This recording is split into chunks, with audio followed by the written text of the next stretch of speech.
esta quinta sesión de la Escuela de Activistas. En esta sesión vamos a trabajar sobre energía limpia y transición energética. La exposición estará a cargo de Augusto Durán. Bien, como ya es costumbre, nosotros y cada uno de ustedes hemos venido trabajando durante distintos temas a lo largo de estas semanas de escuela y hemos venido haciendo algunos tipos de reflexiones. Agradezco la participación que tienen todos, recordar de que la idea de esta escuela es tener una actividad interactiva, tenemos el chat,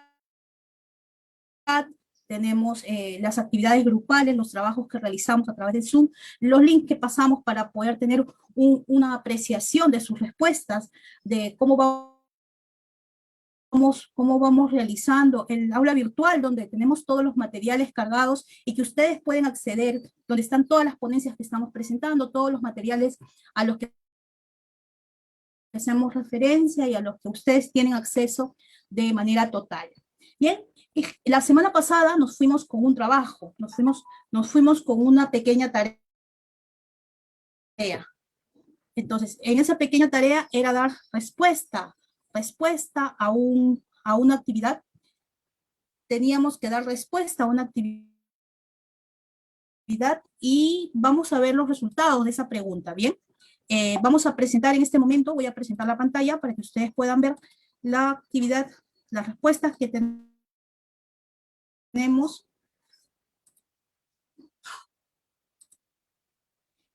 Bueno, aquí sí voy a aprovechar para hacer una especie de jalón de orejas virtual, porque tenemos 29 respuestas, de las cuales 15 han sido el día de hoy. Nos fuimos con esta tarea, debiéramos haberla completado todas y todos, en una pregunta tan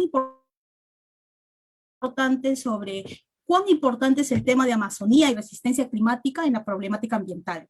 Ese es el tema que trabajamos la semana pasada, y era importante conocer la opinión de cada uno de ustedes y cada una de ustedes para poder tomar actividades, buscar acciones, buscar algunas propuestas de su parte, ustedes como jóvenes, como estudiantes, como nuevas mentes que están entrando al sector, pueden tener ideas y son de aporte interesantísimo, ¿no? Entonces, por eso hacemos esta escuela de activistas, porque no solamente se trata de escuchar o de aprender o de generar conocimiento, sino de ser propositivos, de tener actividades de respuesta, donde nosotros somos los protagonistas, cada una de nosotros podemos aportar y tenemos mucho que hacer desde nuestra postura. Bien, entonces, sin embargo, puedo ver de que el 100% de las respuestas catalogan la importancia del tema de la Amazonía y la resistencia climática como muy importante, como de muy alta prioridad y prioritario. Entonces, eso es un buen indicador de que estamos en la misma línea y que estamos conectados hacia buscar soluciones y resoluciones de problemática que nos está atacando en este preciso momento. Y va a ser interesante poder ver el sustento de estas opciones, ¿no? Entonces, vamos a leer algunas de son muchas respuestas, porque algunos han dado más de una idea, pero vamos a leer algunas. Es un aspecto fundamental entender que las resistencias de las zonas amazónicas ha permitido que los territorios no se vean devastados de forma siniestra. Bueno, les cuento de que conozco muy de cerca ahorita el proceso de los hermanos One Piece que están luchando para que se les reconozca que se reconozca su territorio en el TICA, ¿no? Y puedan ser, y no los encierren, o el CERNAP tome posición de todas las actividades que están haciendo ellos, ¿no? De todo el territorio que ellos tienen, ¿no? Los impactos de las actividades ilegales y extractivistas han estado acabando con la vida no solo de la naturaleza que está en estas zonas, sino con la vida del planeta en general, y eso muchas personas ignoran o se hacen de la vista gorda. Esto es muy cierto, ¿no? O sea, lo sabemos, pero algo tenemos que hacer. Recuerden siempre que tenemos que ser propositivos. Es muy importante la difusión de estos temas orientándolo al pensamiento crítico, como en esta escuela. Justamente es lo que buscamos en esta escuela, ¿no? Es muy importante. Mi respuesta personal es que debemos actuar de una vez, que no nos queda mucho tiempo, pues los daños serán irreversibles. Perfecto, tenemos que actuar de una vez, pero somos nosotras y nosotros los que vamos a actuar. Somos nosotros y nosotros quienes vamos a ser generadores de este cambio. Entonces, nuestra participación y nuestro involucramiento en esta actividad es sumamente necesaria. Y es lo que hemos venido asimilando y tratando de poder concretizar a lo largo de estas semanas en las cuales estamos formando, ¿no? Una más para, bueno, pasar a la parte temática del día de hoy. Es un aspecto fundamental, bueno, si ya lo hemos leído. Actualmente estamos viviendo una situación crítica, ya lo sabemos. Falta de sensibilidad y falta de empatía hacia nuestro planeta, ¿no? A ver, acá había una propositiva. Estos son los problemas. Nos provee recursos, alimentos, no solamente recursos, alimentos, agua, nos provee la Amazonía. Ya hemos visto el tema de los ríos voladores y cómo a través de la evaporación y la transpiración de los árboles se generan los ríos que alimentan hasta el sur de Sudamérica, ¿no?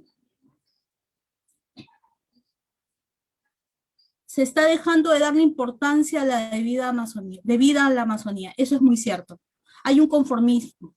No más planes preventivos que luchen contra las actividades ilegales como la tala ilegal, narcotráfico, la extracción de recursos naturales. Es cierto, todas estas propuestas, todas estas ideas que ustedes están proponiendo aquí, hay que buscarle una respuesta. Están planteando una problemática y vamos a buscar. Entonces, lo que buscamos desde la Escuela de MOSIC es justamente enriquecerlos con distintas herramientas, con distintas actividades y que se sumen a las actividades de cuidado de nuestro medio ambiente. Entonces, sin más preámbulo y tratando de cerrar cuáles son las actividades y por qué el tema de la Escuela de MOSIC, vamos a darle pase, primero vamos a admitir a estos compañeros que están ingresando, y vamos a darle pase a nuestro ponente del día de hoy. Él es el ingeniero Augusto Durán. Augusto. ¿Qué tal, Ceci? Buenas noches compañeros, compañeras, con todas y todos los que se están conectando. Gracias por la puntualidad. Están que se conectan desde temprano. De verdad, muchas gracias. Aprovecho que estamos iniciando y creo ya la mayoría se está conectando para comentarles que estamos en nuestra penúltima semana de escuela virtual. Esta escuela, como ya saben, se ha creado este espacio virtual con la idea de que todas y todos podamos tener conocimientos importantísimos que nos permitan tener mucho fundamento, generar propuestas en la lucha climática, en la lucha medioambiental. Les quería comentar que la próxima semana, la última clase, digamos, teórica va a ser el próximo martes, y comentarles que el día jueves vamos a tener ya un taller un poco más interno, un taller donde vamos a ver temas de activismo, donde vamos a ver qué propuestas podemos generar. Entonces va a ser un taller más interno, donde no va a haber tanto compartir de conocimientos, sino donde vamos a intercambiar ideas, debatir, conversar, conocernos. Entonces, les pediría a todas y todos que nos acompañen también este jueves, que es justamente el día de cierre de nuestra escuela virtual para activistas climáticos. Otra cosa que les quería comentar es que las personas que están siguiendo a través del Canopy Lab esta escuela y están completando los módulos, es necesario que sea a través de ahí para que se pueda hacer la entrega del certificado final, ¿no? Son estos 7 módulos que estamos haciendo virtuales. Está habiendo una pequeña, bastante sencilla calificación a través del Canopy Lab. Son preguntas para marcar que esperamos que la puedan completar para que se obtenga este certificado. He visto que también hay algunos compañeros, compañeras que están teniendo algunos problemas con el Canopy Lab. Eso estamos solucionándolo. Igual si es que persiste eso, por favor nos escriben a través del correo, del WhatsApp que aparecen los correos en en el grupo que tenemos también, para poder solucionarlo. Los que me preguntan y las que me preguntan dónde entro, en todos los correos que mandamos con la información, abajito aparece toda la indicación bastante grande. ¿Ya? Perfecto. Bueno, entonces, eso es más que nada algunas ideas para complementar. Voy a poner, no, así no. Listo, empezamos. ¿Me comentan si se escucha bien, por favor? O bueno, se ve bien. Discúlpenme. Sí, ¿no? ¿Se ve bien? ¿Se escucha bien? ¿Qué dice el chat? Sí, sí se ve bien, perfecto. Chévere, gracias, gracias. Claret, Evelyn y Iván están bien, atentísimas. Bueno, entonces vamos a iniciar la clase de hoy, bueno, el taller de hoy. El taller de hoy habla de energía limpia y transición energética, ¿no? Y es muy importante que empecemos a encontrar algunos puntos de relación entre la crisis climática, entre los problemas medioambientales con la energía, ¿no? Y frente a esta relación, a esta problemática, ¿qué podemos proponer y cómo podemos solucionarlo? Entonces, como MOSIC, tenemos una propuesta para ello que la queremos exponer. Esta propuesta la basamos en investigación científica y con diferentes organizaciones la venimos sosteniendo, que es la transición energética.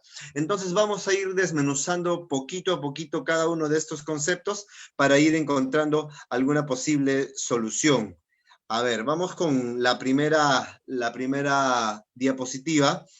Y la pregunta con la que siempre arrancamos para empezar a posicionarnos, a ver, veo que hay gente en la sala de espera y como me sale Los estoy admitiendo, los estoy chévere, por admitiendo, favor, no te porque preocupes. me sale la Sí, yo los voy notificación. admitiendo, no te Me preocupes, preocupa Augusto. que nadie se quede Rosy. afuera. Bien, chévere. Entonces, empecemos con qué es la energía, ¿no? Y para eso hay que ver estas 4 imágenes básicas que tenemos en la primera diapositiva, ¿no? Vemos personas, trabajadores que están en las industrias realizando la producción de algún material, modificando las características, produciendo generalmente mercancía, ¿no? Vemos que las ciudades, los automóviles, el tráfico, necesitan de algo para moverse. Tal vez nosotros en las calles, para salir al día a día, caminar, ir al mercado, trabajar, necesitamos de algo que nos movilice personalmente. O tal vez cuando vamos a cocinar en nuestras casas, por ejemplo, en las zonas rurales donde muchas veces no tienen acceso a fuentes de energía sanas, limpias, saludables, vemos que tienen que usar leña para cocinar sus alimentos. Entonces, ¿qué encontramos de común entre estas 4 imágenes?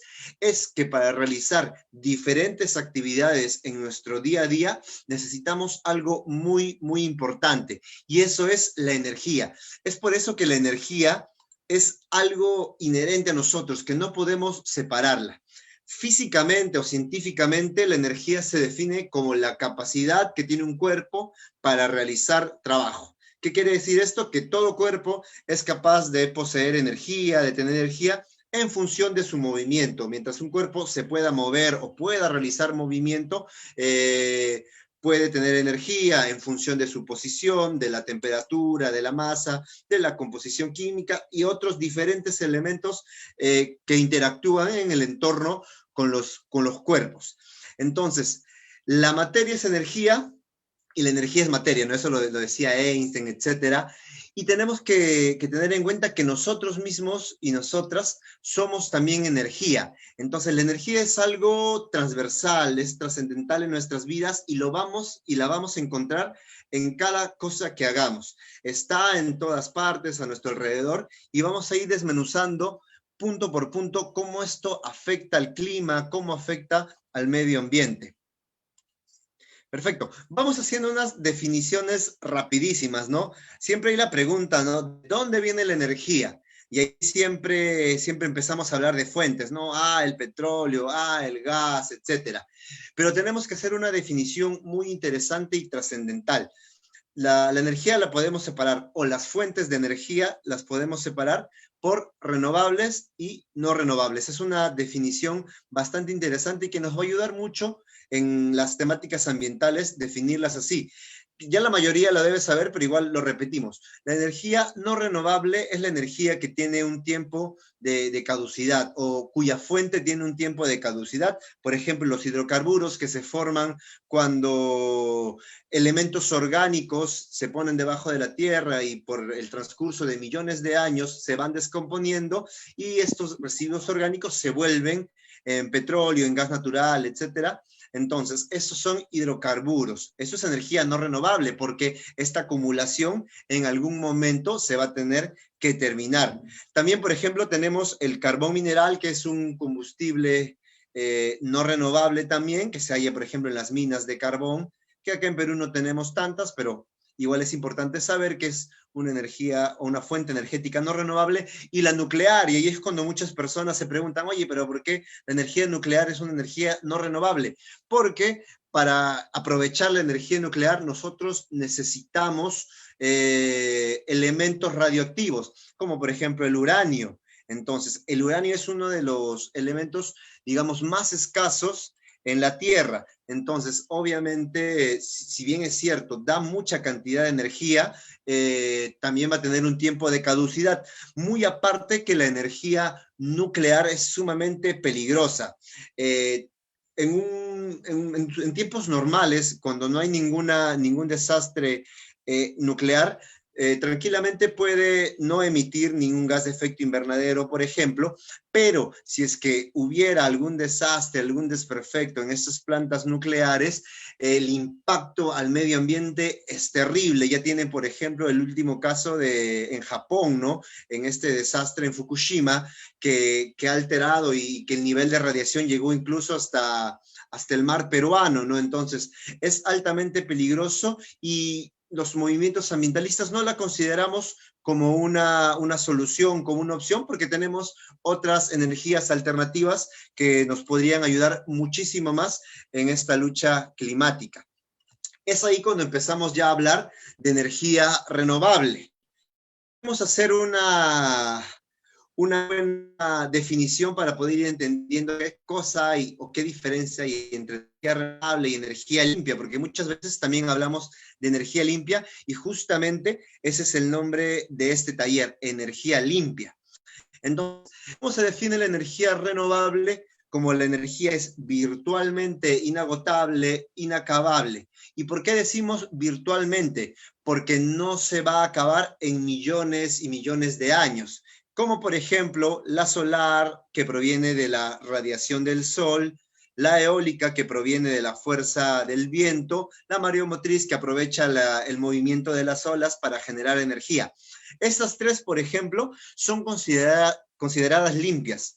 ¿Por qué? Porque en el proceso de aprovechamiento de estos tres tipos de fuentes, o estos tres tipos de energía, no se emiten gases de efecto invernadero. Ojo, en el momento del aprovechamiento. Por ahí van a decir, sí, pero los paneles solares que necesitan metales para poder hacerlo, cuando acaba el tiempo de vida del panel solar, ¿qué vamos a hacer con estos paneles? Eso sí, es otro cantar que también tenemos que empezar a verlo. Pero en el momento del aprovechamiento de energía no emiten gases de efecto invernadero, como por ejemplo si lo emiten los hidrocarburos, ¿no? Cuando quemas petróleo, gas, carbón, etcétera, emite gases de efecto invernadero. Yo imagino que ya la mayoría acá se debe acordar que es un gas de efecto invernadero, porque de eso habló Antonio en la primera clase cuando empezamos a dar los fundamentos científicos del cambio climático. Por eso no me voy a detener a explicar tanto esa parte, sino vamos a hablar más de la energía. También consideramos energía renovable a las hidroeléctricas, por ejemplo, a la energía de la biomasa y a la energía geotérmica, que es la que proviene del centro de la Tierra, del calor del centro de la Tierra, se aprovecha para calentar agua, algún líquido y mover turbinas térmicas. ¿Cuál es la problemática que existe con estos tres tipos de energía? Que si bien es cierto, son renovables, tienen algunos problemas. Por ejemplo, la energía hidroeléctrica que aprovecha el movimiento de los ríos, el movimiento de agua. ¿Cuál es la problemática? Que en tiempos que hay sequía o que los ríos se vuelven un poco menos caudalosos, generan menor cantidad de energía. ¿Y qué hacemos para evitar que la cantidad de energía sea mucho menor a la que necesitamos? Lo que hacemos es embalsar los ríos, ¿no? Entonces, tú al embalsar los ríos, lo que haces es inundar valles, por ejemplo, y es lo que pasa en la Amazonía. Al inundar tú valles, lo que se logra primero es desplazar a las comunidades que viven cerca de esos valles. Pueden revisar, hay muchos conflictos medioambientales por el tema de proliferación de hidroeléctricas en el Perú. Hay muchos reportajes. Yo incluso les puedo pasar uno terminando esta clase para que lo vean, y es gravísimo. Entonces, lo primero que generamos con las hidroeléctricas es desplazar o despojar de sus tierras a las comunidades indígenas, nativas, o que dependen también mucho de la tierra, los campesinos, por ejemplo. ¿Qué cosa también sucede con las hidroeléctricas? Cuando tú embalsas las hidroeléctricas, toda la materia orgánica que arrastran los ríos se acumula en estos embalses. ¿Y qué es lo que sucede? Se empiezan a descomponer. Y esta descomposición emite metano, es un gas de efecto invernadero altamente contaminante, mucho más contaminante que el dióxido de carbono, que el monóxido de carbono. Entonces, esta emisión es constante. Entonces, cuando hablamos de las hidroeléctricas, si bien es cierto, se puede considerar energía renovable, no es del todo limpia. Por eso no está considerada o no está tan bien vista un proceso de transición energética, donde lo que buscamos es eliminar las causas de las emisiones de gases de efecto invernadero provenientes de la energía. Lo vamos a ver más adelante, no se preocupen. Entonces, una de las cosas adicionales que pasa con las hidroeléctricas es que al descomponerse la materia orgánica que arrastra, genera o acidifica los ríos. Entonces, si tú acidificas un río, toda la vida que depende en adelante de los ríos muere. Por ejemplo, si en un río hay peces, truchas, por ejemplo, y se acidifica el río, mueren. Si de ese río tú, por ejemplo, destinas el agua para regar campos de cultivo, esos campos de cultivo se vuelven infértiles. Esto se da porque el agua se ha acidificado. Entonces hay una enorme problemática con las mega hidroeléctricas que requieren embalse, que tenemos que tener muy en cuenta cuando hablamos de lucha ambiental, de lucha climática. Igual pasa con la biomasa. La biomasa utiliza elementos orgánicos o materia orgánica para generar energía por la descomposición. Es un poquito, digamos, similar a lo que pasa cuando los residuos orgánicos en las hidroeléctricas se acumulan. Estos, al descomponerse en por ejemplo, biodigestores, esta descomposición emite metano. Este metano es aprovechado igual para quemarse y generar energía eléctrica, por ejemplo, en las turbinas térmicas en base a metano. Entonces, ¿cuál es la problemática con la biomasa? Es que al industrializarse se requiere componentes orgánicos que permitan generar este combustible. Generalmente, los biocombustibles que conocemos en la actualidad, ¿de dónde salen? De la palma aceitera, de la caña de azúcar. ¿Y cuál es el problema con estos cultivos? Es que están depredando la Amazonía. Ya lo dijo Romina en la clase anterior, justamente, que la Amazonía se encuentra en una terrible situación, producto de la tala indiscriminada de bosques primarios. Y justamente esta tala se da, ¿para qué? Para plantar palma aceitera, para plantar en algunos casos caña de azúcar, que es algo que está creciendo más en la Amazonía y genera un peligro. La industrialización de los biocombustibles, hay una terrible problemática al respecto.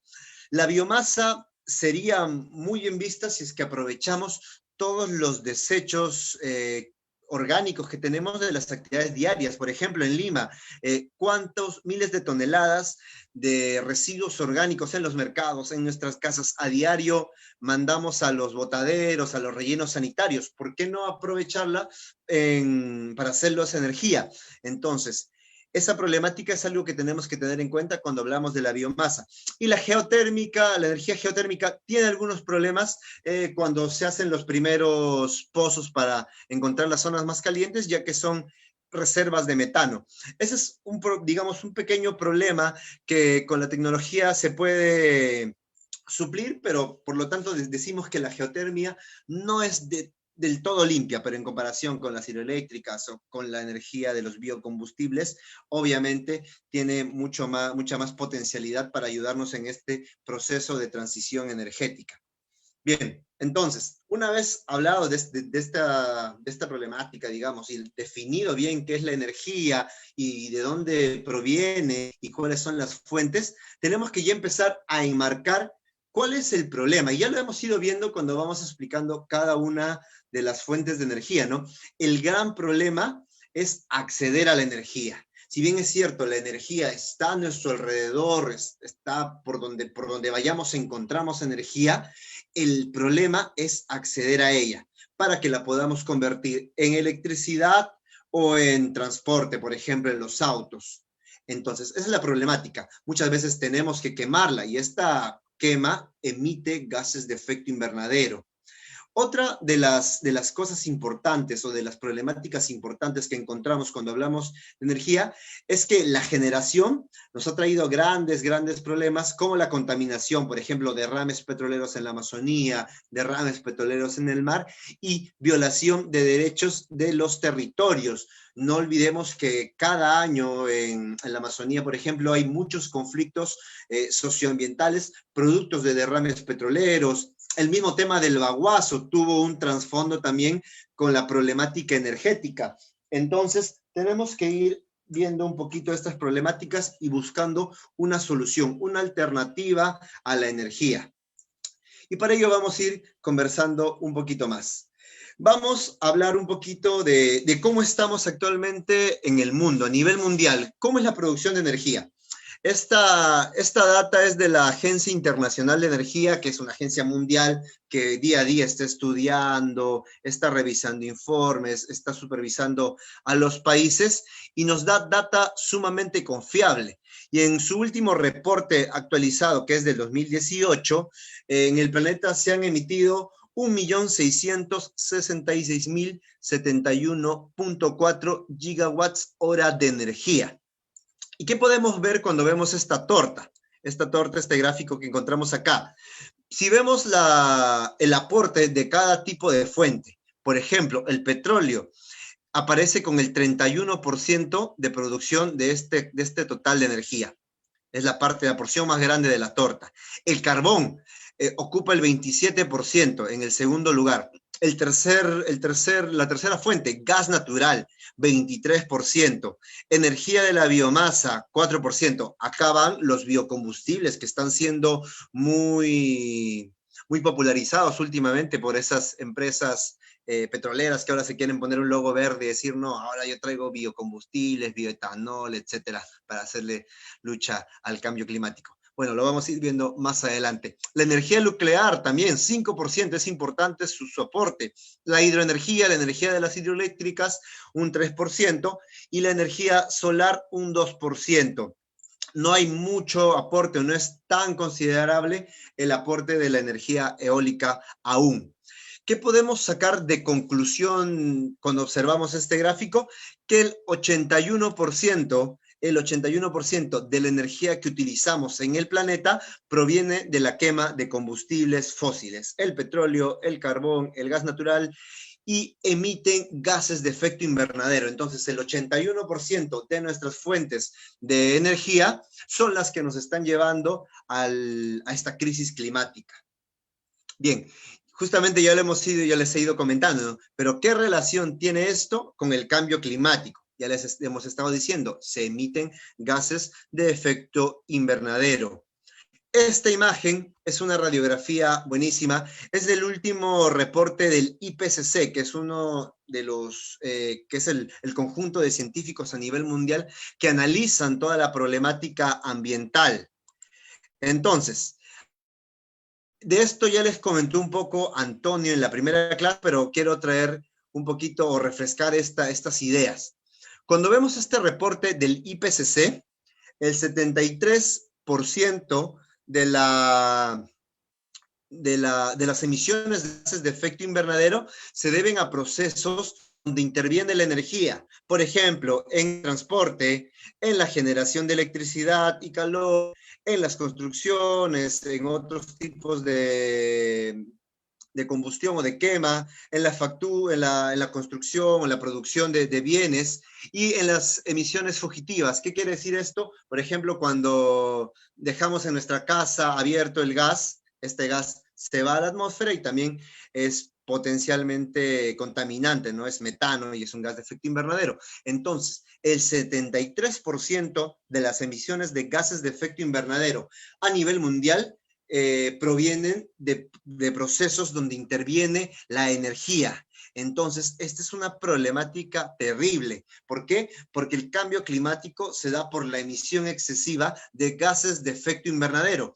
Entonces, tenemos que ver el tema energético con mucho mayor ímpetu si es que queremos hacer algo en la lucha climática.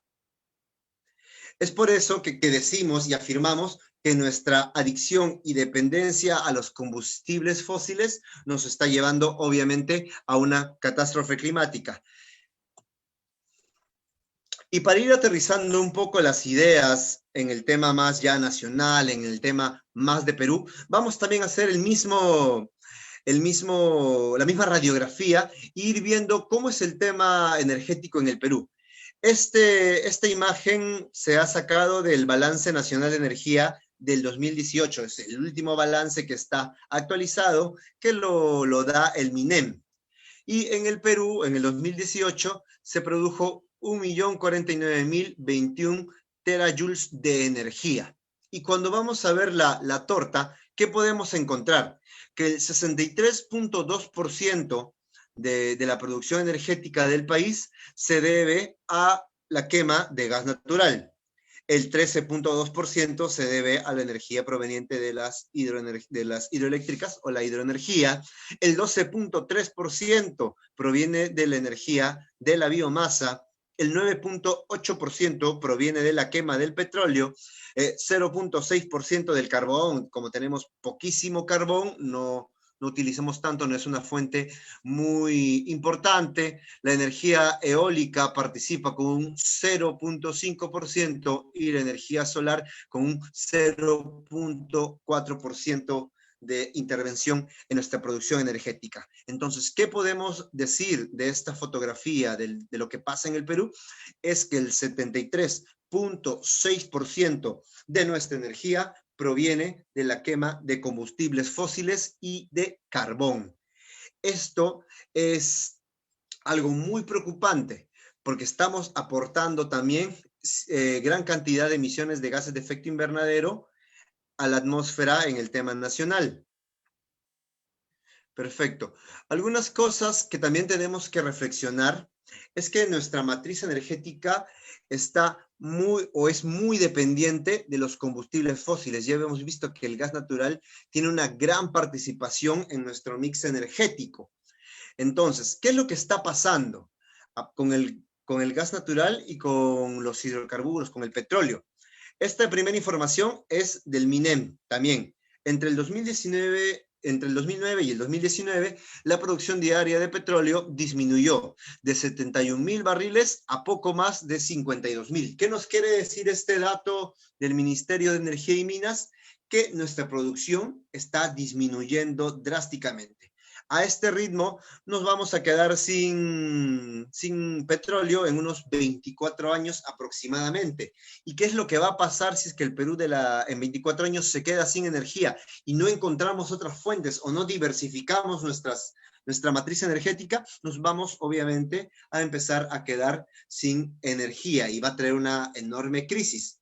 ¿Qué pasa con el gas natural? En el año 2030 va a iniciarse una pendiente de reducción. ¿Qué quiere decir? Que vamos a empezar a producir menos gas natural del que tenemos ahora. Y si producimos menos gas natural y nuestra matriz es sumamente dependiente del gas natural, esto va a llevar un proceso de muchas restricciones y vamos a tener la necesidad de importar gas del extranjero. Entonces vamos a entrar en una crisis también por el tema de gas natural. Entonces, el petróleo y el gas natural nos están trayendo serios problemas, no solamente en la temática ambiental, sino también en la temática energética. Nos estamos jugando nuestro futuro porque nuestras fuentes principales de energía se están terminando. Ojo, otro dato importantísimo es que según la British Petroleum Company, que es la compañía mundial más grande en producción de petróleo, nos comenta que en 50 años las reservas mundiales de petróleo se van a terminar. El planeta va a entrar en una crisis energética terrible. Esta información la pueden buscar, está en la misma web de la British, y es algo que tenemos que empezar a cuestionarnos, ¿no? ¿Qué futuro vamos a encontrar? Si por la energía no estamos contaminando actualmente nuestro planeta y esta energía que nos contamina se va a acabar, entonces vamos a entrar a una crisis tremenda, no solo ambiental, sino también energética. Bien, entonces, ojo, en el Perú no solamente se trata de emisiones de gases de efecto invernadero, hay un trasfondo más importante que no debemos sacarlo de nuestra mirada de la problemática energética. Y este dato es importantísimo. Este dato lo pueden encontrar en la web del MOSIC, en los diferentes informes que hemos realizado. Igual si es que desean por ahí por correo, les mandamos los informes que nosotros realizamos. Y entre el 2000 y el 2019 se han producido 474 derrames de petróleo, ojo, solo en la Amazonía peruana, cerca al oleoducto norperuano, cerca a los diferentes pozos de extracción petrolera. Además, se encuentran a nivel nacional más de 2.000 lugares impactados por la actividad petrolera y un aproximado de 3.000 pasivos ambientales por explotación de hidrocarburos.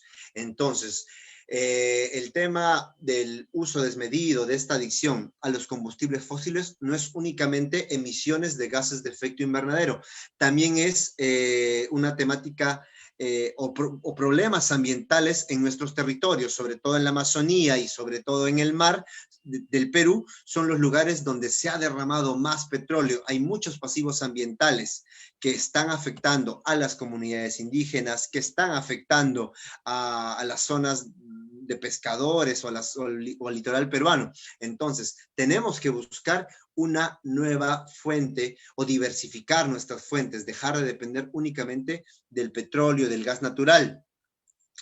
A ver, me pasé. Bien, ojo, no solamente esto, este extracto es del último informe de Oxfam, Agronegocios y Crisis Climática en el Perú, y es algo que les había estado comentando cuando empezamos a hablar de las fuentes de energía. ¿Por qué? Porque muchas veces las grandes empresas, las grandes corporaciones petroleras, por ejemplo, quieren ponerse la camiseta verde, ¿no? Decir, bueno, yo ya no soy enemigo del medio ambiente, yo soy una empresa o un capitalista verde, que me pongo bonita mi camisa verde y quiero luchar también frente al cambio climático. ¿Y qué cosa es lo que están impulsando? Los biocombustibles. Y esta información es vital si queremos ver el tema Perú. ¿Por qué? Porque cerca del 50% de las emisiones de gases de efecto invernadero que se da en el Perú se da por la deforestación de la Amazonía peruana. Ya, Augusto, pero ¿eso qué tiene que ver con el tema energético? Ya les he estado comentando que esos biocombustibles que se están popularizando, que se están industrializando, que están dándole un salvavidas a las industrias capitalistas, necesitan tener una fuente. Entonces, ¿en dónde la encuentran? En la palma aceitera o en la caña de azúcar. Justamente la introducción de los cultivos de palma aceitera en la Amazonía han generado del 2000 al 2016 más de 108.000 hectáreas de explotación. ¿Qué quiere decir esto? Que 108.000 hectáreas de nuestra Amazonía, de nuestros bosques primarios, de nuestros árboles, se están deforestando para introducir monocultivos de palma aceitera. Ojo, y eso es lo que actualmente tenemos. Ahorita hay paralizados cerca de unos 4 departamentos, Loreto, Cayali, San Martín y Huánuco, hay paralizados proyectos que permiten o que dan hectáreas para deforestar en la Amazonía. Entonces, si sumamos estos posibles proyectos de aprobarse, se estarían adicionando 83.782 áreas más de bosque que se puede deforestar para introducir la palma aceitera. Entonces, cuando sumamos en el total de zona deforestada en la Amazonía peruana, y tienen el dato acá abajito, tenemos un equivalente a 2.859.535 toneladas métricas de gases de efecto invernadero o de carbono liberado a la atmósfera. Esto equivale ¿a cuánto? A las emisiones casi de 2,5 millones de automóviles conducidos en un año sin parar. Entonces, es una brutalidad nuestras emisiones de gases de efecto invernadero producto de la deforestación, que cuando vamos a ver un poquito más atrás de eso, tiene mucha relación con los biocombustibles producto de la palma aceitera. Entonces, tenemos que tener también en cuenta esta problemática cuando hablamos de energía. Bien, muy aparte para recordarles, bueno, ya les había comentado la problemática de las represas que amenazan los ríos en la Amazonía, los derrames de petróleo que destruyen la Amazonía, los pozos petroleros que afectan los ecosistemas marinos. Acá en Cabo Blanco, por ejemplo, durante la pandemia, hemos tenido varios derrames de petróleo de la empresa Savia que se ha ido sin remediar ninguno. Y esto genera un fuerte impacto a las zonas de pesca, a los bancos de peces, a las zonas de maricultura. Entonces, tenemos que empezar a dejar estas fuentes y migrar hacia algo un poco más ecológico, si queremos llamarlo, un poco más limpio. Bien, muy aparte que todo este tema energético ligado a los hidrocarburos nos ha traído serios escándalos de corrupción, ¿no? Recordemos el caso de Odebrecht, recordemos la masacre de Bagua, recordemos los petroaudios, y si vamos un poco más atrás podemos recordar el escándalo de la página 11, ¿no? Donde tiene mucho que ver Belaúnde. Entonces, alrededor del Perú, alrededor de la energía, en el Perú se ha concentrado una gran problemática más allá de temas ambientales, mucha corrupción. Entonces, tenemos que cambiar esto. Para eso se proponen una transición energética, cambiar, dejar de depender de los combustibles, pero también migrar hacia otras fuentes más limpias y con unas reglas de juego diferentes, que lo vamos a ver en unas láminas más adelante. Bien, entonces, es necesario, ya vamos viendo, que debemos descarbonizar el sector energético ya. Y cuando decimos descarbonizar, no únicamente nos referimos a los combustibles fósiles, sino también nos referimos a las fuentes de energía que emiten carbono, que emiten gases de efecto invernadero a la atmósfera. Es necesario descarbonizar el sector energético ya. Bien, y esta pandemia nos ha mostrado que es posible dejar de depender de combustibles fósiles. Si analizamos estos dos cuadros, podemos ver que cuando empieza la pandemia, más o menos en enero, febrero del año anterior, se desploma los precios del petróleo y la oferta del petróleo. Entonces, mientras menos petróleo podemos consumir, los precios se desploman y por lo tanto se hace un negocio menos rentable. Y al hacerse un negocio menos rentable, podemos entonces o nos vemos obligados a buscar nuevas fuentes energéticas. Entonces, la pandemia nos demuestra que sí podemos dejar de depender de los combustibles fósiles. Ojo que para ello también tenemos que ver otros aspectos, que lo vamos a ver láminas más adelante. Bien, para pasar rápidamente a ir buscando soluciones, vamos a hablar del potencial solar del Perú. Y ojo, el Perú se encuentra en una de las zonas a nivel mundial más ideales, más propicias para la producción de energía con fuentes renovables, por ejemplo, solar. Cuando vemos el mapa solar del Perú y vemos estos colores, ¿cómo lo podemos traducir? Las zonas de color amarillo son las zonas buenas para poder aprovechar el potencial solar, que es, digamos, más o menos la Amazonía, si queremos verlo de esta forma, las zonas ya donde vamos girando el color más o menos a rojo, naranja, lila, son las zonas que concentran mucha mayor radiación en el promedio anual. Por ejemplo, la costa. Y si vemos la zona sur del Perú, es una zona que tiene un potencial altísimo para aprovechar energía solar. Tiene la radiación más alta, que va de índices de 6 a 6,5 kilowatts hora por metro cuadrado. ¿Qué quiere decir esto? Que en un metro cuadrado promedio en la zona sur del Perú, por donde vemos los colores morados, lilas, se puede aprovechar 6 kilowatts hora en ese metro cuadrado, que es una cantidad muy buena de energía que no le estamos aprovechando. Dos datos adicionales que vemos acá. Según el OSINERMIN, en la actualidad tenemos solo 280.5 megawatts de potencia aprovechada. Y ojo, nuestra matriz energética o nuestra matriz eléctrica supera los 7.000 megawatts. Entonces, no estamos utilizando realmente nuestro potencial. Nuestro potencial se está fortaleciendo con otras fuentes de energía. ¿Qué otro dato importante encontramos por acá? Por cada 20 kilowatts de potencia que generemos con energía solar, solamente con solar, podemos dejar de emitir 10 kilogramos de CO2 al año. Entonces, no es solamente un tema de seguridad energética, de diversificar nuestra matriz, sino también vemos que tendríamos un buen impacto al medio ambiente en el tema de emisiones de gases de efecto invernadero. Por eso tenemos que empezar a ver con mejor ímpetu o con mejor ánimo a la energía solar. Respecto al potencial eólico del Perú, de hecho, también tenemos un mapa eólico, ya tenemos toda la información, toda la data que certifica y que asegura que el Perú puede tener un buen potencial. A ver, cuando vemos este mapa eólico del Perú, las zonas, por ejemplo, de color azul, celeste, son las zonas en las que medianamente se puede aprovechar, o no es que medianamente, de una forma buena, promedio, podemos aprovechar la energía del viento.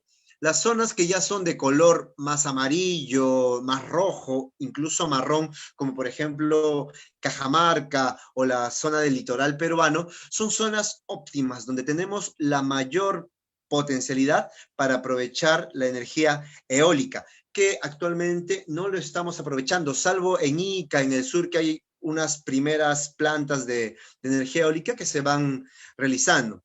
Entonces, ¿qué nos dice la IRENA, que es la Agencia Internacional de Energía Renovable? En que el Perú cuenta con un potencial de 22.450 megawatts con energía eólica.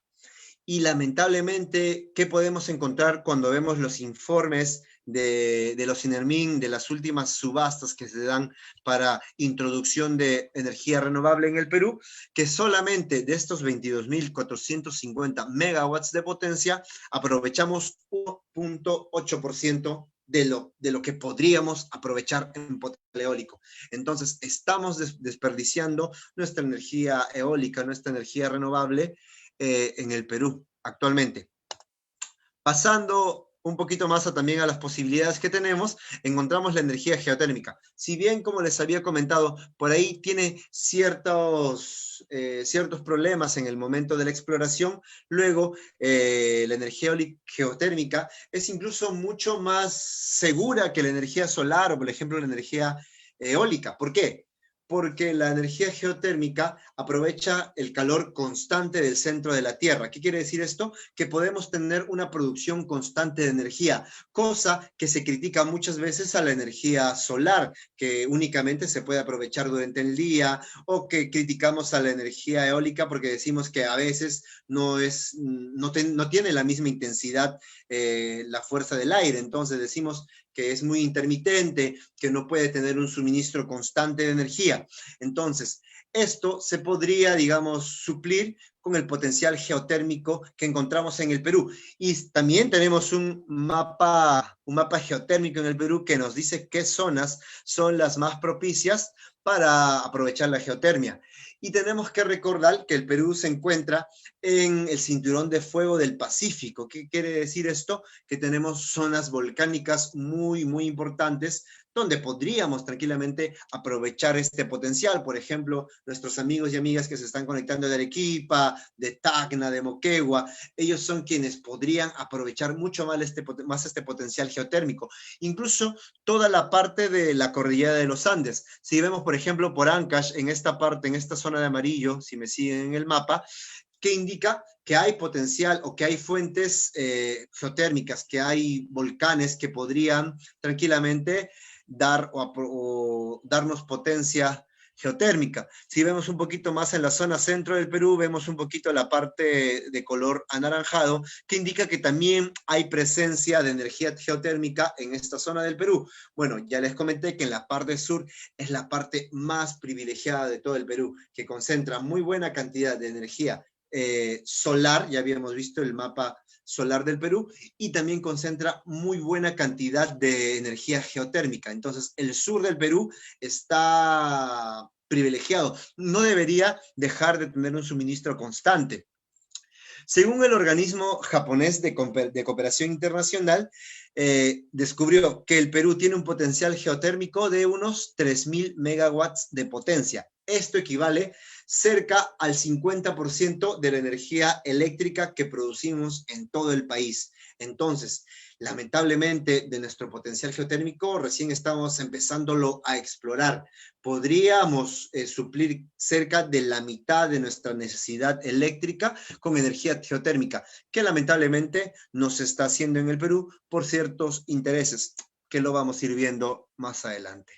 Bien, frente a esto, como MOSIC, las organizaciones ambientales, ¿qué cosa proponemos? Un proceso llamado la transición energética, que es un proceso paulatino, que es un proceso lento, donde queremos cambiar las fuentes que producen emisiones de gases de efecto invernadero, producto de la energía, y también queremos cambiar las reglas de juego. La transición energética no es únicamente cambiar las fuentes, es decir, dejemos de utilizar combustibles fósiles y utilicemos energía limpia. La transición energética también nos propone como pilar base cambiar nuestras fuentes, migrar hacia energía limpia. Segundo pilar que nos propone la transición energética, disminuir el hiperconsumo energético. ¿Qué quiere decir? Lamentablemente, en este sistema capitalista en el que estamos actualmente, para tener mayor economía o para que nuestra economía crezca, nos hemos acostumbrado o nos han dicho que tenemos que sobreproducir para generar plusvalía.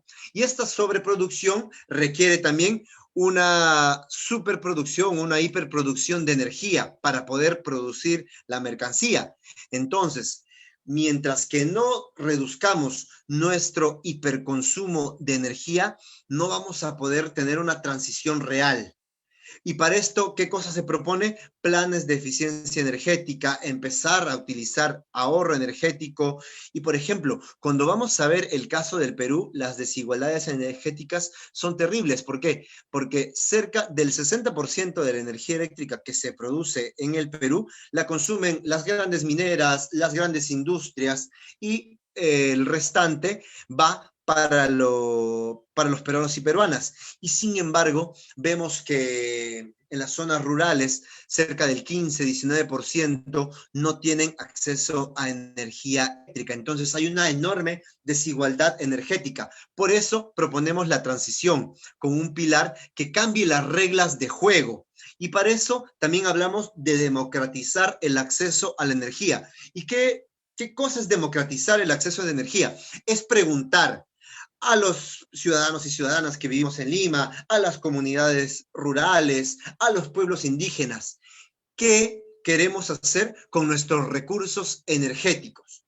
Es preguntarle en la Amazonía, preguntarle a los pueblos indígenas, oye, acá encontramos petróleo, ¿qué queremos hacer con este petróleo? ¿Quieres que lo explotemos? Es hablar de consulta previa. Tenemos que permitir que la ciudadanía entre en estas decisiones energéticas. Lamentablemente, en la actualidad, las decisiones alrededor de la energía únicamente vienen de parte del Ministerio de Energía y Minas, vienen de parte del gobierno, que muchas veces tienen intereses un poco oscuros, un poco turbios. Hemos visto que hay lobbies, por ejemplo, que quisieron en el 2019 imponer una nueva ley de hidrocarburos que nos condenaba a explotación petrolera por 80 años más en el Perú, y hay diferentes intereses particulares que no permiten que los ciudadanos y ciudadanas decidamos para qué necesitamos nuestra energía y qué queremos hacer con esa.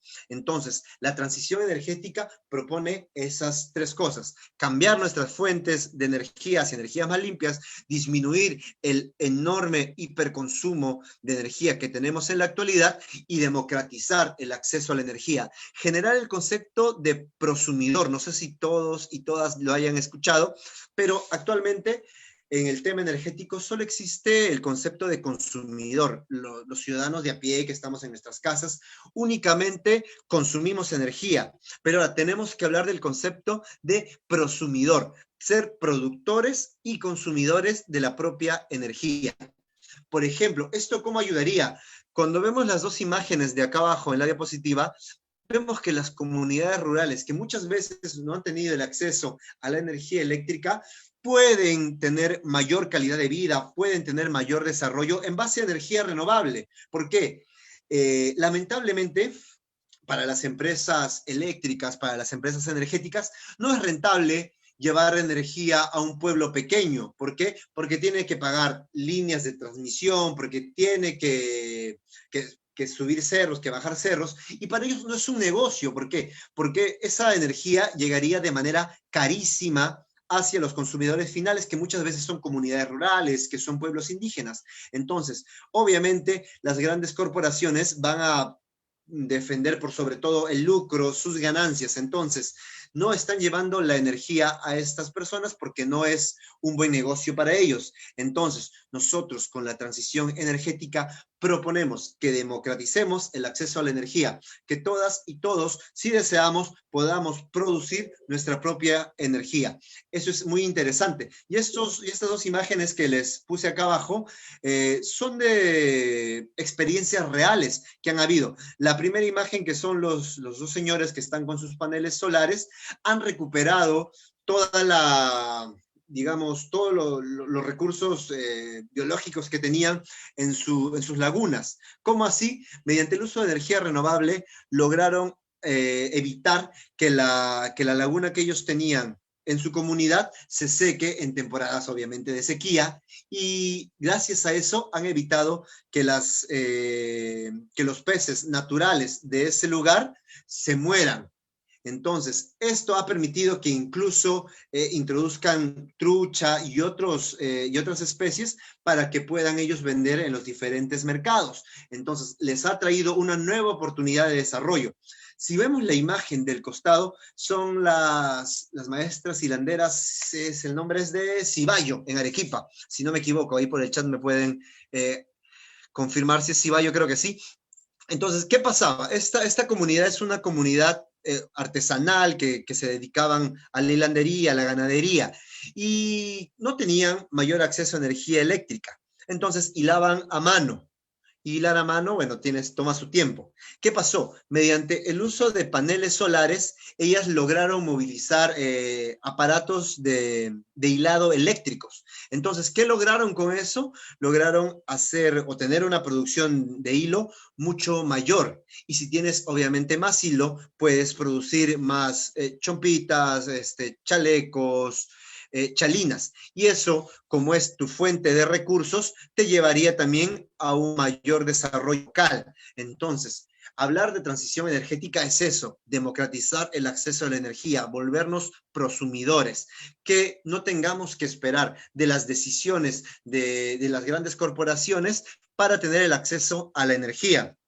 Bien, ya creo me estoy recontrapasando del tiempo.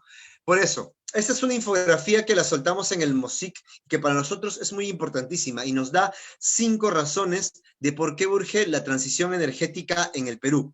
Primero, y lo fundamental, por menos emisiones de gases de efecto invernadero. Ya hemos visto cómo en el Perú y cómo a nivel mundial la energía emite grandes cantidades de gases de efecto invernadero por precios justos y accesibles. Y si vemos esto es importantísimo. ¿Por qué? Porque actualmente el Perú en Latinoamérica tiene una de las tarifas eléctricas y energéticas más caras. ¿Y esto a qué se debe? A que hay un lucro, a que no hay empresas, digamos, nacionales que puedan competir con las empresas extranjeras. Y estas empresas privadas, obviamente, especulan con la energía, bajo la lógica del libre mercado, muchas veces suben los precios, que es algo que ha estado pasando durante esta pandemia también. Nos han elevado los costos de energía eléctrica, por ejemplo. Entonces, tenemos uno de los precios más caros de energía a nivel latinoamericano. Entonces, ¿qué lograríamos con la transición energética? Reducir esta cantidad de precio, este consumo que tenemos. ¿Y cómo así? Si es que nosotros empezamos a producir nuestra propia energía. Si empezamos a producir nuestra propia energía, ya no tendríamos que depender tanto de que nos venda las empresas la energía. Entonces tendríamos un ahorro, entraríamos también a competir y con eso lograríamos disminuir los precios de la energía en el Perú. ¿Por qué más? Tercero, por acceso a energía limpia para todos y todas. Y eso es lo que les contaba. Casi 15% de peruanos y peruanas no tienen acceso a electricidad en las zonas rurales, por ejemplo, y esto ya les he dicho, se da por un tema del lucro de las empresas que nos venden la energía. Entonces, con la energía renovable, con una transición energética, esas comunidades que muchas veces se han visto desabastecidas, se han visto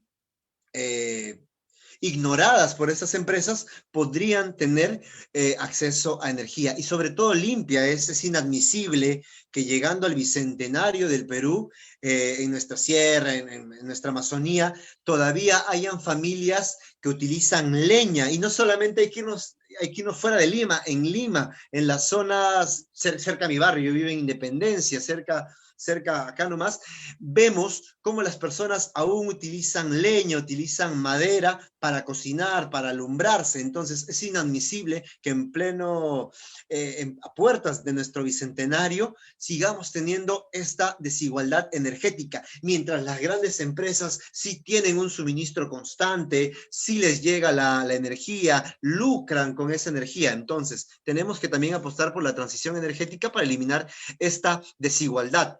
Cuarta cosa por la que es importantísima la transición energética, por soberanía energética. ¿Y qué quiero decir con soberanía energética? Que seamos los peruanos y peruanas o que tengamos la capacidad de decidir sobre nuestro futuro energético, sobre nuestra política energética. ¿Qué quiero decir con eso? Y a las pruebas me remito, es que en la actualidad las empresas o los capitales privados manejan cerca del 90% de las inversiones en generación eléctrica e hidrocarburos. Entonces, si ellos de un día para el otro, en base a la especulación, que es lo que está pasando últimamente, y lo hemos visto con el precio del dólar, empiezan a especular, ellos nos van a decir, oye, de la noche a la mañana subió la electricidad y te cobra el doble. No tenemos soberanía energética, dependemos de intereses privados. Entonces, eso también le podemos hacer frente a esta problemática con la transición energética. Quinto, por seguridad energética. ¿Y qué cosa es el concepto de seguridad energética?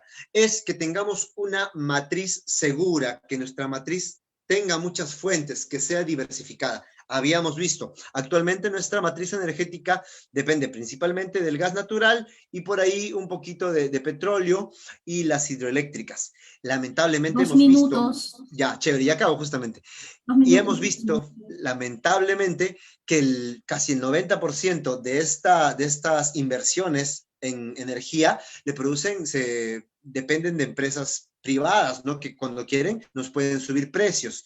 ¿Qué más puede pasar? Y lo hemos visto, que en unos 10, 15 años van a terminarse los hidrocarburos. Y si se terminan los hidrocarburos, cuando se acabe el gas natural, ¿qué va a pasar con nuestra matriz energética? ¿De qué fuente vamos a vivir? Vamos a entrar en una crisis energética y por lo tanto podemos decir que en nuestra actualidad nuestra matriz energética no es segura porque nos va a llevar a una ya cantada crisis energética. A ver, ya me estoy pasando el tiempo, ya. Esta es la penúltima lámina. Dos cosas interesantísimas. La transición energética, ¿qué oportunidades nos podría traer para salir de este contexto de crisis económica que vivimos por el COVID? Y ojo, en lo económico, la transición energética a nivel mundial implicaría el crecimiento del 2.4% del PBI. ¿Qué quiere decir esto? Que únicamente haciendo este proceso de cambios, de diversificando nuestra matriz, de permitiendo que las personas puedan producir su propia energía, aumentaríamos el 2.4% del PBI a nivel mundial. Ojo, que esto no lo digo yo, no lo dice el MOSIC, no lo sacamos de la nada. Pueden leer el informe Perspectivas Mundiales de las Energías Renovables, Transformación Energética de aquí al 2050 de la IRENA. Una segunda cosa que es lo más importante y que es bueno saberlo, en lo laboral. Los empleos únicamente en el sector de la energía renovable pueden crecer hasta en 42 millones a escala mundial hasta el 2050. Podemos generar 42 millones a nivel mundial de puestos de trabajo si es que empezamos solamente a diversificar nuestra matriz y empezamos a transitar a fuentes más renovables. Esto es 4 veces más que lo que en la actualidad se tiene en el sector energético. Y adicionalmente, si tenemos un proceso de transición energética, podemos generar 7 millones de empleos en otros sectores. La transición energética impacta a otros sectores, como la salud, como la educación, como la agricultura, como la ganadería, como el transporte, etc. Entonces, adicionalmente, podemos generar 7 millones de empleos en otros sectores de la economía. Entonces, la transición energética también nos permite tener un futuro más alentador para salir de esta crisis en la que el COVID-19 nos ha puesto. Finalmente, con esto me despido. Bueno, es más que nada un llamado a la lucha, una arenga a la lucha, es que luchemos por una transición energética, que sea popular, que los pueblos, que nosotros y nosotras digamos qué cosa queremos hacer con nuestra energía, para qué la queremos, que no vengan únicamente un ministerio y nos diga esto tiene que ser así. Nosotros y nosotras tenemos que decidir qué futuro energético queremos. Por eso llamamos una transición energética popular, limpia, porque sabemos que tenemos que empezar a migrar hacia energías limpias, obviamente, que sea justa y por sobre todo que sea soberana, que nos permita decidir por nuestro futuro o sobre nuestro futuro. Eso es todo de mi parte. Les agradezco por su tiempo y pido las disculpas por haberme pasado unos cuantos minutitos. Gracias. Muchas gracias, Augusto. Gracias por tu exposición. Gracias por el tema tan interesante. Mira, te comento de que los y las participantes están muy motivados y tienen muchas preguntas que se están realizando a través del chat. No obstante, para variar un poco la metodología también del taller y para ser coherentes con esta idea de que este no es exactamente un webinar, sino que buscamos escucharnos y saber y corroborar y recoger ideas de las y los compañeros, vamos a abrir micro a los 5 primeros compañeros que levanten la mano para poder escuchar sus preguntas o comentarios en todo caso, ¿no? Entonces, mientras yo leo una de las preguntas, que son muchísimas, con cargo a que todas estas preguntas se van a ir contestando, como lo hemos venido haciendo en los anteriores casos, ¿no? Entonces, con ese cargo, hay la primera pregunta de Leonela, y espero las manitos. ¿Qué tan eficiente es el uso de energías limpias en comparación a las convencionales? ¿Cuánto tiempo llevaría la transición? ¿Nos afectaría en algo? Bien, perfecto. Muy buena pregunta. Y acá es algo, como ya le hemos dicho, la transición es un proceso paulatino, es un proceso que tiene que darse por etapas, pero sobre todo es un proceso urgente, que tenemos que empezarlo ya. Actualmente, por ejemplo, los paneles solares tienen una eficiencia de unos 40, cerca al 50%. ¿Qué quiero decir con esto? Que de toda la radiación que viene del sol, aproximadamente el 40% podemos aprovecharla en base a paneles solares. Es algo muy similar con la energía eólica, incluso con la energía mareomotriz, que también está empezándose a diversificar o a recién estudiar. Pero ojo, esto no nos debe desalentar. ¿Por qué? Porque a nivel histórico hemos tenido ya diferentes etapas de transición energética. Cuando inició la historia de la humanidad, la primera forma de mover, por ejemplo, nuestras carrozas, nuestros carros, era en base a la fuerza de los animales, ¿no? Los animales de carga. Cuando se empieza a descubrir que el carbón también podía generar energía, empezamos a tener un primer proceso de transición energética lento, donde se iba conociendo de qué forma se aprovecha mejor el carbón.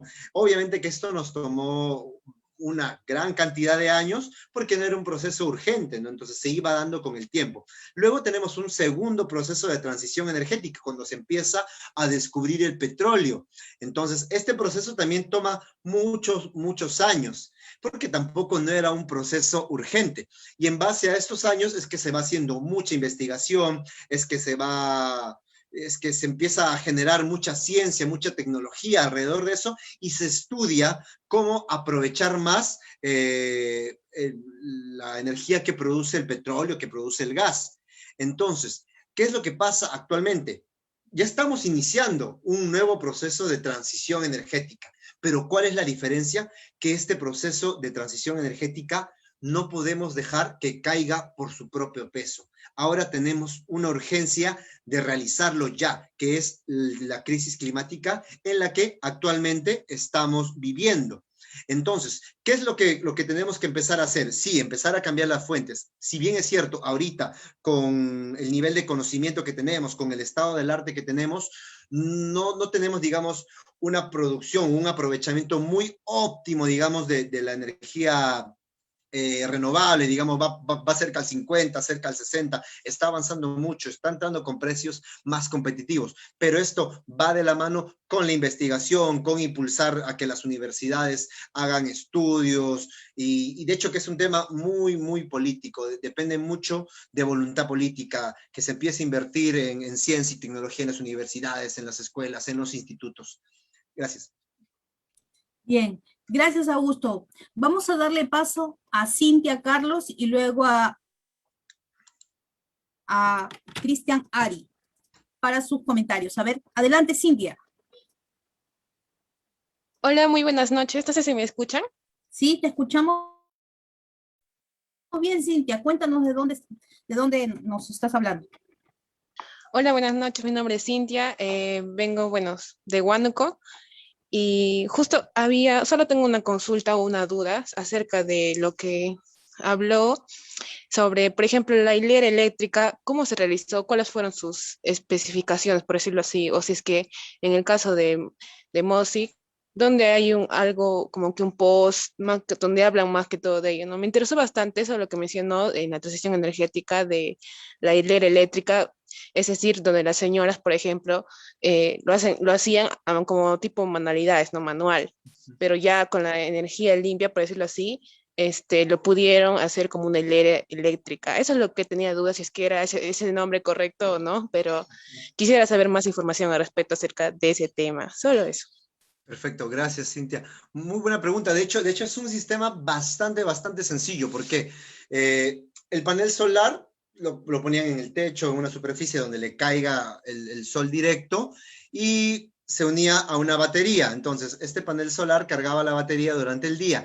Esta batería alimentaba a un motor bastante pequeño, un motor de ¿cuánto? De 12 voltios, de 24 voltios, bastante pequeño, y este motorcito movía el aparato de hilar. Entonces era un sistema bastante simple. No hay mayor ciencia atrás de eso.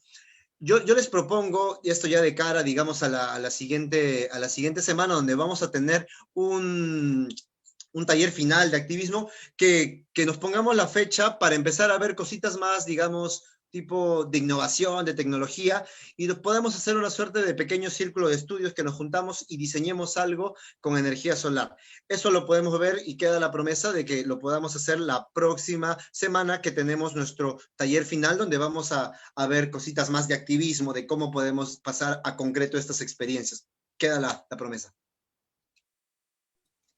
Gracias, Augusto. Cristian, Eric Ortega. ¿Qué tal? Buenas noches a todos. Mi nombre es Cristian, vivo aquí en Puente Piedra, en Lima. Tengo una pregunta, en realidad, el plan de la transición energética me ha parecido muy, muy bueno en realidad. Te felicito, Augusto, por todo ese trabajo. Y mi pregunta es, ¿tenemos un plan de influencia o inclusión del plan de transición energética en nuestro ámbito político? Ya que, como sabemos, toda decisión macro se maneja en ello, ¿no? ¿Y cómo podemos apoyarlo y reforzarlo desde nuestra tribuna? Esa sería mi consulta. Excelente, muy buena pregunta y te agradezco que la hayas hecho. El tiempo es muy corto para poder dar toda la información. Podríamos hablar de todo el marco normativo de las energías renovables del Perú y es amplio. A ver, en la actualidad te comento que en Perú, en política energética, tenemos una política energética de Perú al 2050 y también tenemos un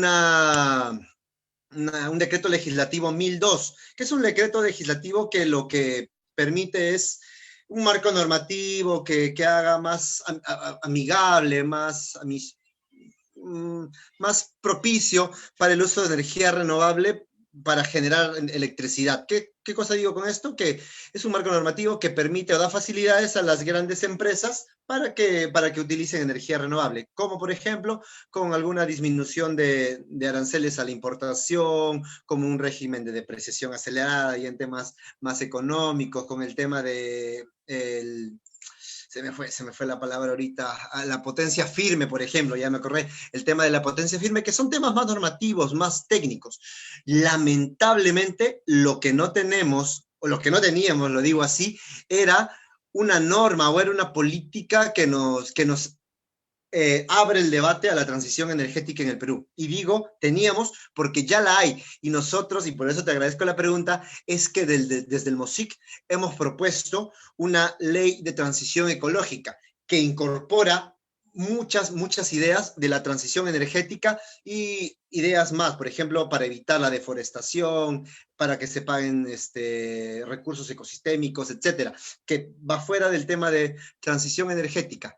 Pero como te digo, en esta propuesta de ley, que es el proyecto de ley 6935, que está por debatirse el próximo martes en la Comisión de Pueblos para que sea dictaminada y luego pase al Pleno Verde o al Pleno de Pueblos y Ambiente de mayo, tiene que aprobarse. Nosotros estamos en una conversación fuerte con las distintas fuerzas políticas que ahorita hay en el Congreso. Hemos trabajado esta propuesta por más de 2 años con diferentes organizaciones a nivel nacional, con pueblos indígenas, con los pescadores, con estudiantes universitarios, con gremios, etcétera, donde hemos presentado y hemos dado cuerpo a una propuesta que establece metas interesantes y que establece un camino. No vamos a decir que el MOSIC está presentando la solución para la transición energética, pero sí creemos que esta ley es un instrumento que va a empezar a abrir el debate y va a empezar a traer a nuestros oídos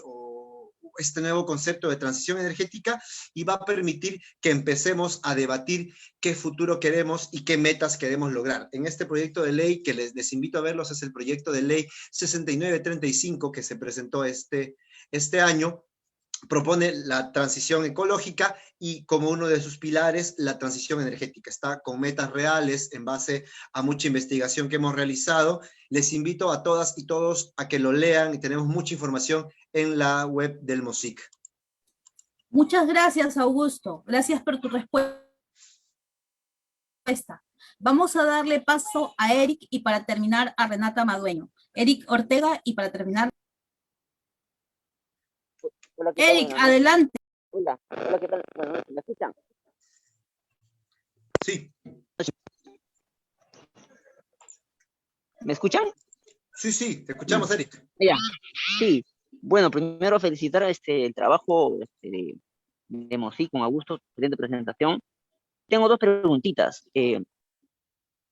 Básicamente eso depende del poder legislativo, o sea, quiere decir del Congreso, o también depende del gobierno. Y si es así, no sé si han evaluado o han chequeado los planes de gobierno de los dos últimos postulantes. No sé si habrán evaluado eso. Y otro, evidentemente el sector que más impacta en el tema de contaminación es el sector de transporte, ¿no? De los autos. Entonces, actualmente se sabe pues que ya países como Estados Unidos y China están que desarrollan autos eléctricos eh, a través de la empresa de, por ejemplo, Tesla Motors, por ejemplo, ¿no? ¿Hay forma de que el gobierno haga algún tipo de convenio con ese tipo de empresas y para de alguna forma empezar a también ingresar ese tipo de autos en el país? Gracias. Perfecto, muy buena pregunta. Me has preguntado dos cosas, una del ámbito más político y una del ámbito más técnico, más de propuestas.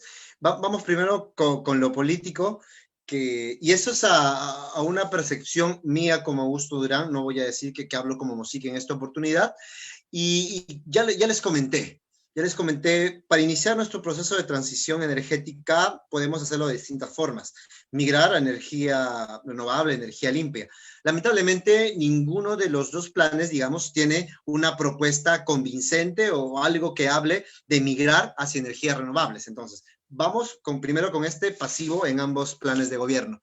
Segundo, la transición energética implicaba soberanía energética, implica que volvamos a tener, digamos, la soberanía de nuestros recursos. Entonces, ahí sí vamos a poder encontrar una propuesta fundamental y una enorme diferencia entre los dos planes de gobierno. Si queremos, digamos, seguir el piloto automático, si queremos seguir con el, no voy a decir modelo económico porque me pueden decir muchas cosas, pero si queremos seguir no teniendo soberanía energética, tenemos una opción. Yo en lo personal, como Augusto Durán, les digo, necesitamos que recuperar primero nuestros recursos. Una vez que los recuperemos, podremos decidir qué hacemos con nuestros recursos y para qué los queremos. Entonces, ese es el cambio. Entonces, ahí más o menos les voy dando dos aspectos importantes que puedan tener en cuenta o considerar cuando hablamos de planes de gobierno y de política energética que proponen nuestros candidatos y candidatas. Según lo que tú me decías de la electromovilidad es importantísima y sí, tienes mucha razón. Muchas de las emisiones de gases de efecto invernadero y del consumo energético se da por el transporte. Pero para eso, ¿qué cosa o cuál es el camino? Lo primero que tenemos que hacer es reducir nuestro enorme parque automotor. ¿Y esto con qué lo logramos? Primero, teniendo un servicio público de calidad, transporte que sea público, que sea de calidad y que sea bueno. ¿Por qué el parque automotor de Perú es tan grande? Porque creemos que tener nuestro auto es mucho mejor que utilizar el metropolitano, que utilizar una combi. Y obviamente sí, porque primero es carísimo, porque te vas en un bus que está lleno, que muchas veces se malogra, que contamina, entonces obviamente prefieres comprarte tu carro. Entonces, lo primero que tenemos que hacer es tener un transporte público de calidad y a precios obviamente accesibles. ¿Con esto qué vamos a lograr? Primero, evitar esta necesidad de comprarnos un auto particularmente. Segundo, luego de esto, ¿qué tenemos que hacer? Programas de movilidad sostenible, de movilidad alternativa, apostar por ciclovías, apostar, ¿por qué no?, por mototaxis eléctricos, apostar incluso, ¿por qué no?, por teleféricos en zonas que sí posiblemente sean accesibles y pueda darse. Entonces, esto es una segunda cosa. Planes de movilidad sostenible, nodos de movilidad, etcétera, para ir también diversificando nuestra oferta en movilidad. Tercero, ¿qué necesitamos luego de esto? Una vez que hicimos eso, es empezar a a tener planes de eficiencia energética. ¿Qué digo con esto? Empezar a reducir nuestro consumo energético, nuestra cantidad de combustibles fósiles que utilizamos en las grandes ciudades. Con eso también indico que empezar a ponerle candados al enorme parque automotor con autos de motores de combustión interna. Empezar, digamos, de alguna forma, ¿por qué no?, a ver un posible pico y placa, etcétera. Buscar las formas de reducir, pero ojo, no con imposición, sino en base a propuestas que se conversen con la población. Una vez que hemos logrado esto y que hemos reducido la enorme cantidad de automóviles que hay en las ciudades, que hay en el Perú, podremos recién empezar a migrar a electromovilidad, buscar buses eléctricos, trenes eléctricos, etcétera. Lamentablemente, si queremos cambiar ahorita, así como estamos, los automóviles de la noche a la mañana, pasar los eléctricos, no nos va a dar el sistema, va a ser imposible. Por eso tiene que ser un proceso también paulatino. Y eso también se propone en la transición energética, en la transición ecológica. Muy bien, Augusto. Se entendió totalmente tu respuesta. Renata, Olenka, has levantado la mano, contigo cerramos, ¿sí? Ya no la levanten porque no vamos a abrir más el micro. Renata y luego Olenka. Hola, buenas noches. Soy Renata de Lima. Bueno, primero quiero agradecer a MUSIC por crear esta plataforma y permitirnos aprender más sobre las acciones climáticas y la alfabetización ambiental. Bueno, mi pregunta va hacia la matriz energética que mencionó Augusto. En ese sentido, la diversidad de la matriz puede diferir por regiones, en el sentido de usar la energía más eficiente y renovablemente posible en la misma región en la que se produce o en la cercanía. Para ello, dejar de depender de las empresas privadas que controlan los precios y el uso de energía no renovable en el país. Gracias. Bien, te copié un poquito, se me cortó la señal. Me decías que la diversificación de la matriz energética puede iniciar por partes, digamos, por lugares geográficos del Perú. Y eso, claro que sí. De hecho, que las formas en que se puede dar son de distintas maneras. Por ejemplo, una de las formas más comunes cuando vemos la transición energética pasa primero por un proceso de despetrolización. ¿Qué quiere decir? Que primero eliminemos el petróleo. ¿Para qué? Para luego pasar a un proceso de desmetanización, que es luego de eso eliminar el gas natural, digamos, o dejar de depender del gas natural. Entonces, eso es una de las formas más generales en cómo se ve un proceso de transición energética, digamos, si es que lo vemos por fuentes. Por ejemplo, si lo queremos ver como un proceso más de más local, más geográfico, más hablando de gobiernos regionales, hay ciertos candados que no nos permiten. Por ejemplo, este decreto legislativo 1002 del que les hablaba, que permite las inversiones en energías renovables, y otros decretos legislativos que complementan a este, dan ciertas, no podríamos decirle trabas, pero sí ciertos mecanismos que un poquito debilitan o no permiten a los gobiernos regionales, por ejemplo, a los gobiernos regionales dar concesiones para que empresas, por ejemplo, puedan explotar. Si no me equivoco, el dato exacto, creo que pasa porque pueden dar una concesión de hasta 500 kilowatts, si no me equivoco, no estoy seguro exactamente de si es kilowatts o megawatts, un gobierno regional. Entonces, por ejemplo, en Arequipa, en Moquegua, en Tacna, que tienen una enorme cantidad de energía geotérmica, por ejemplo, el gobierno regional no podría empezar o iniciar un proceso de transición energética tan amplio, porque necesita que vaya de la mano con políticas gubernamentales a nivel nacional. Sin embargo, si vemos en el tema técnico, sí se podría hacer. Por ejemplo, en la zona sur, en donde me estoy centrando, podría iniciar un proceso de aprovechamiento de potencial geotérmico, de potencial solar. Sin embargo, no podríamos pedirle lo mismo a la zona de la Amazonía, por ejemplo, que no tiene este mismo enorme potencial geotérmico, no tiene mucha energía geotérmica, prácticamente es nula. Entonces no podríamos pedirle que sea de manera similar el proceso. Entonces, sí, lo que tú propones es muy interesante y es posible, es cuestión de debatirlo, y por eso nosotros creemos que el proceso de transición energética no está escrito y no te lo tiene que dar alguien, no te lo tiene que dar un ministerio y decir así es, así debe ser. Nosotros creemos que un proceso de transición energética debe ser debatido en base a organizaciones sociales, en base a la ciudadanía, que permitan y que digan qué cosas necesitan, cuáles son sus necesidades, qué proponen, qué cosas hacemos con su potencial energético.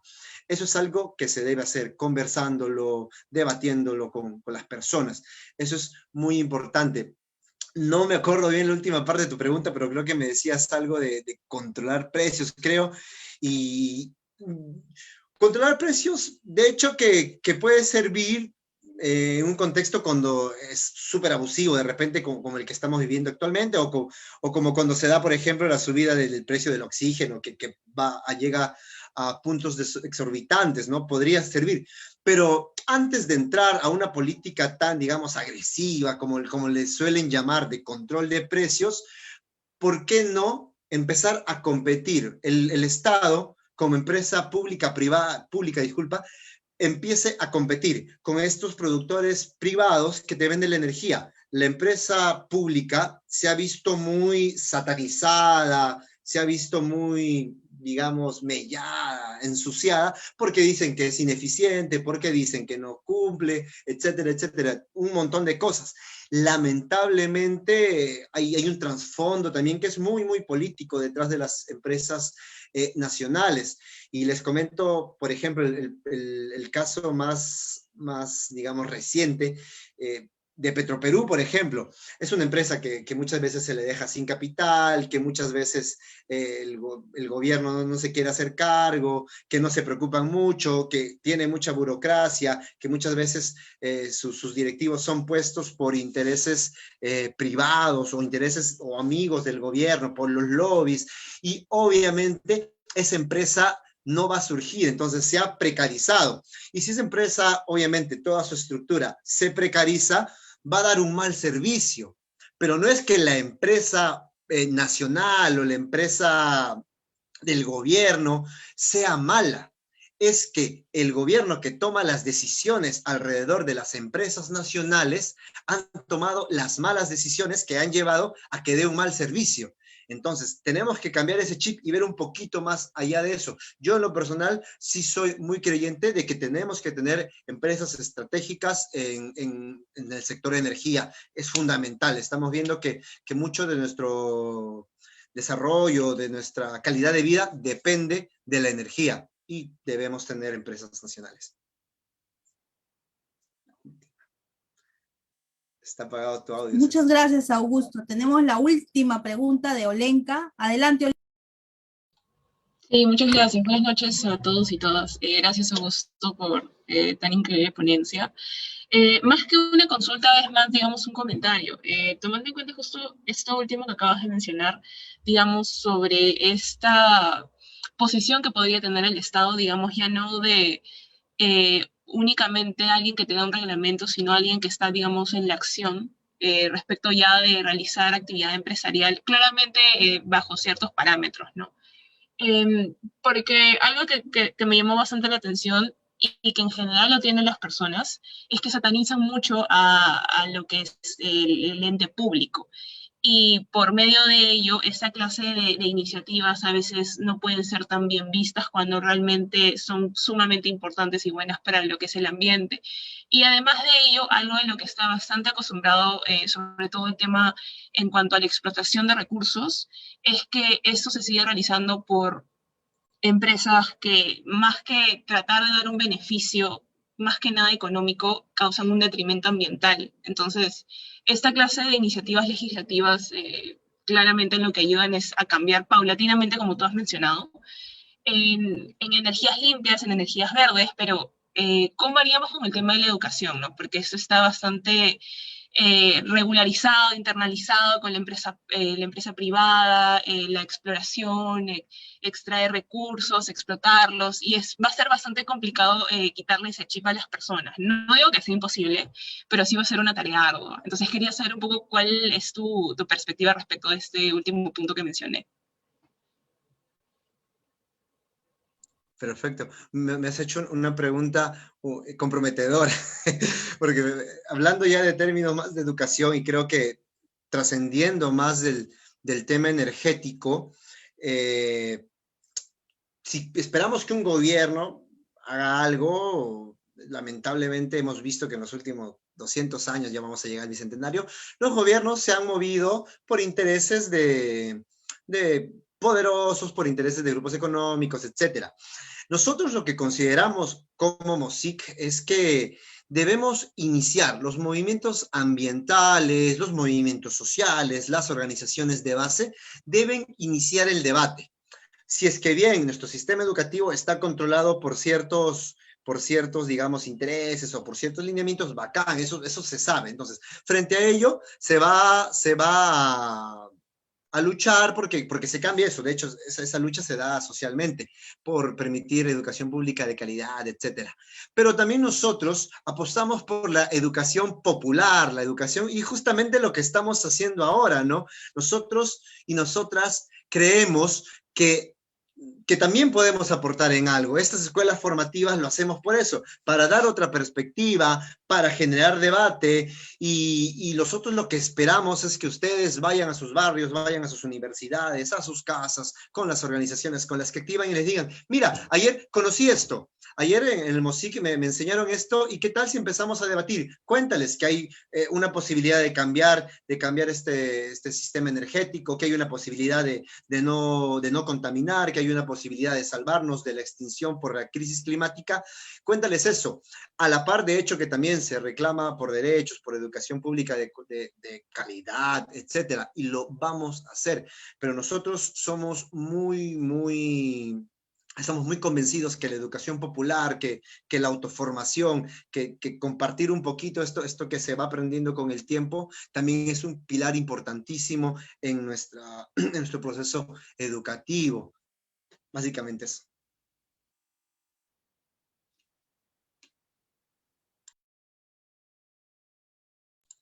Está apagado tu micro, Ceci. Creo que está clarísimo. Agradecemos la participación oral de los 6 compañeros y compañeras que han participado, que se han animado. Tenemos todavía muchas preguntas que ya las tenemos en archivo para responder. Bueno, vamos a pasar ahora un link del menti.com para que puedan ustedes contestar la pregunta que está ahí. Por favor, confírmeme que lo pueden visualizar y lo pueden responder. ¿Qué sentimiento me despierta el activismo ambiental?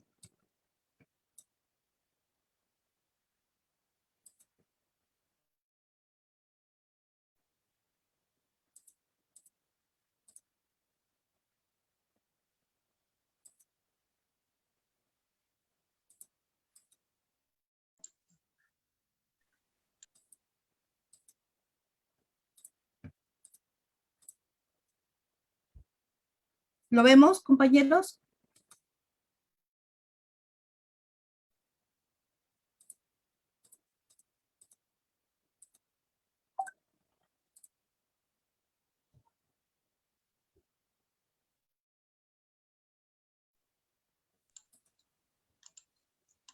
Sí, Ceci, tal vez lo podemos ir poniendo ya para ir despidiendo a nuestros amigos y amigas que nos están siguiendo en el Facebook Live.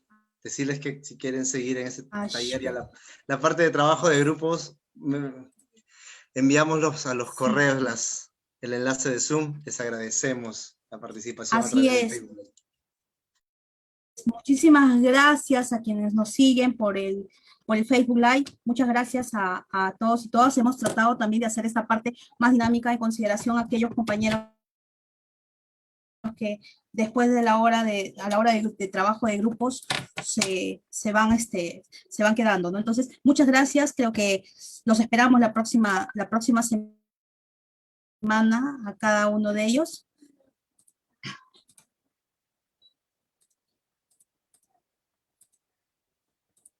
Bien, vamos a contestar esta pregunta, por favor.